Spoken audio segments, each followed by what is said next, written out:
Okay, hi, my name is Petra und ich bin aus Deutschland. I'm from Germany. I'm 51 years old and this is my story. My grandparents kind of raised me with my parents. We lived in the same home. My grandparents would go to church. My parents only went to church when somebody got married or there was a christening. That's a big deal in Germany.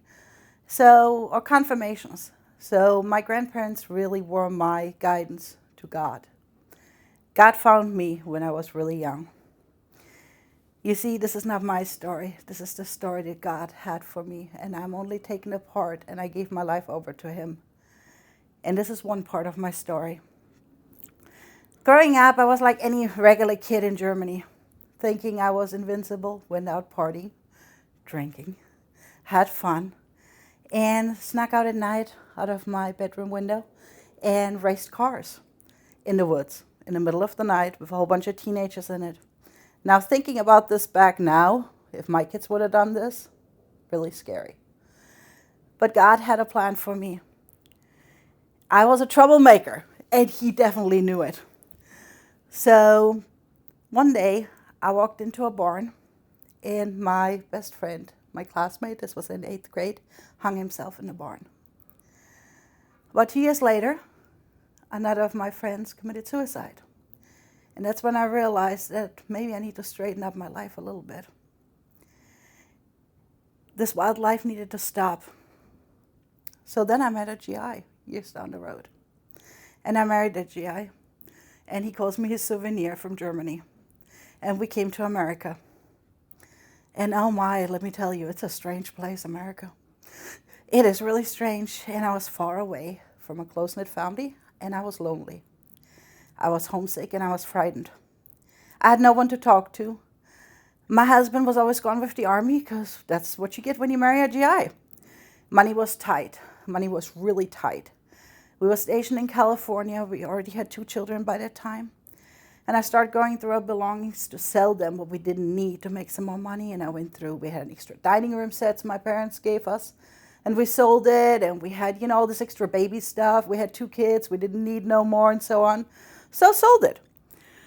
So I really watched the money trying to feed the kids. There was many days where I would only have like a really dry sandwich with a little bit of margarine on it to feed my kids because I did not know about that you can go to food pantries like we have at Renew.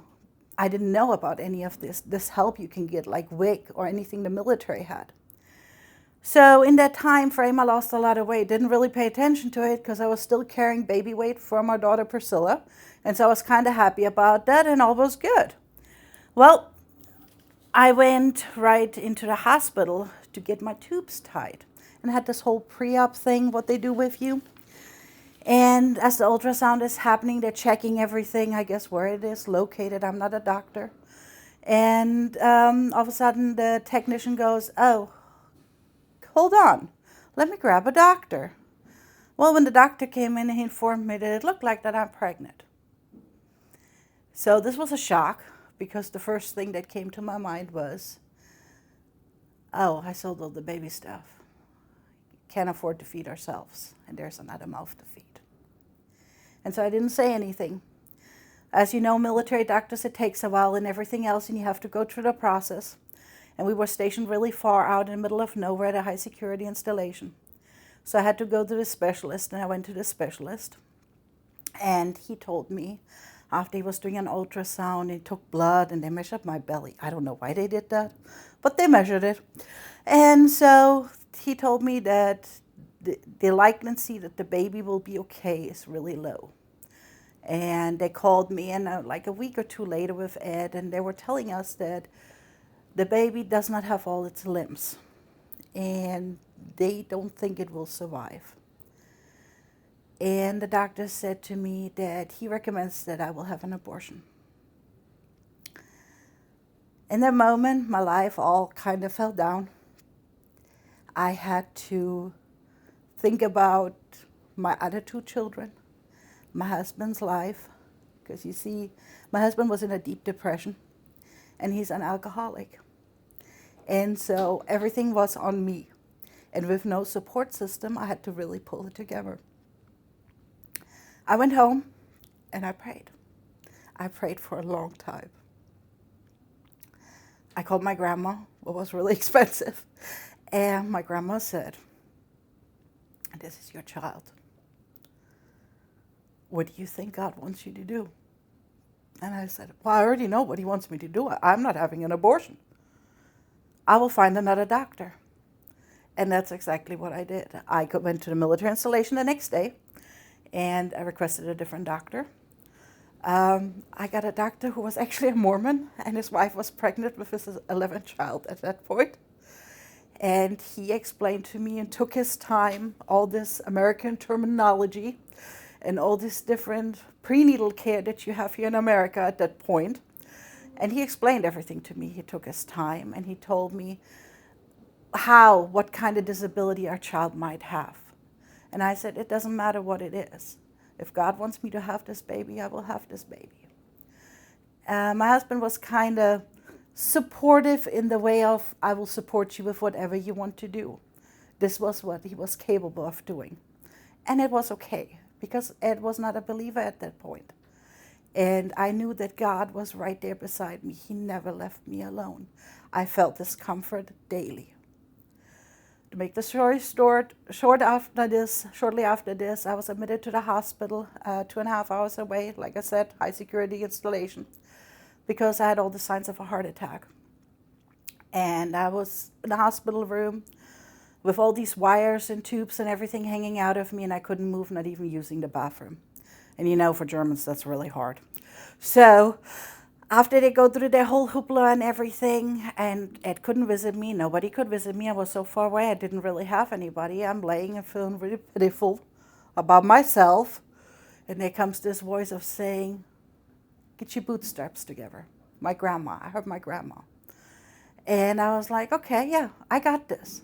This moment, the chaplain walks by and sticks his head in and says, "Hey, how you doing?" I don't remember the chaplain's name. My name is Chaplain so-and-so. "How you doing? What's going on?" And I just poured out right into him. That chaplain was not supposed to be there that day. He was off. But God told him to come to the hospital that day. He came, we talked, we prayed together, we cried together. The next day he came back, and he brought a whole bunch of people with him that filled up my room, and they all prayed over me and over this baby. Shortly after that, they started my cesarean because the other conditions went worse. And Ed was called to come in a hurry. A friend came to be with me in the hospital room. The helicopter was outside the flight pad. I could hear the helicopter paddles. And I'm in there all prepped. Ed could barely give me a kiss before they started cutting me open. And all of a sudden, I hear the doctor saying something. I hear like a whimper and feel a pulling. And then there's silence in the room. And the helicopter is shutting off. The only thing I remember is, "God, please just save this baby. Please just save this baby." And everything went black. I woke up several hours later in recovery, ICU. And each time I would wake up, I would ask the nurse, "Is my baby okay? Is my baby alive? Is my baby okay?" And I would pray and fall back into unconsciousness. Later on, the nurse told me that this happened for hours, but she didn't know what was going on with my baby because he was in the NICU, and they didn't know what was happening. Hours later, when I was brought to my room, my doctor walks in with my baby in his arms and puts him on my chest and says, "God was in control. Your baby is perfectly fine. He's 5 pounds old. He's a boy. He has every body part a boy is supposed to be having. 10 fingers, 10 toes. What is his name?" And I named him Klaus Joseph, after my dad. And to let you know, this young man, Klaus, that you all know in the church, is a big, strong man right now that we're really proud of.